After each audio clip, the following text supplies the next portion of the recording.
Скандалот со нелегалниот увоз на отпад во Бугарија, во кој се вмешани и двајца раководители од Дрисла, ги размрда македонските власти. 2 дена по аферата, градскиот татко Петре Шилегов објави дека директорот на Дрисла Горан Ангелов ќе биде разрешен, а депонијата ќе се врати во владение на градот.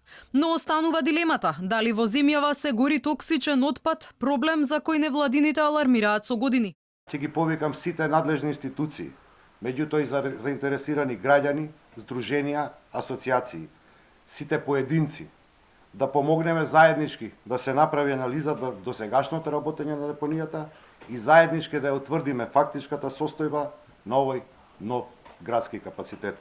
Од надлежното Министерство за екологија и вчера преку соопштение уверуваа дека Дрисла немала дозвола за увоз на отпад.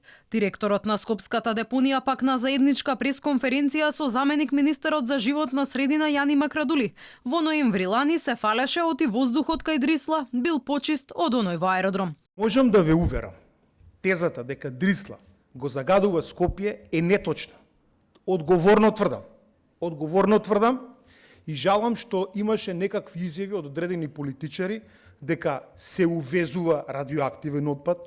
Реакциите од невладините не стивнуваат, прашуваат зошто се молчи за проблемот со трговијата со отпад. Бараат од пратениците итно да ги утврдат предлог измените на Законот за управување со отпад, со кој ќе се регулира увозот и начинот на согорување. Додека кај нас официјалните институции и представници не гледаат никаков проблем кога е во прашање трговијата со отпад, а при тоа државата нема ни кадри, ни опрема, ни акредитирана лабораторија, ниту пак доволно обучени и некорумпирани инспектори за да го потврди тоа што го тврди, земјите од регионов делуваат на проблемот, отвораат истраги. Во меѓувреме јавниот обвинител од Бургас објави оти 20 контејнери со отпад кои пристигнале од Италија во Бугарија не содржале радиоактивен или токсичен отпад, туку биле несоодветно декларирани.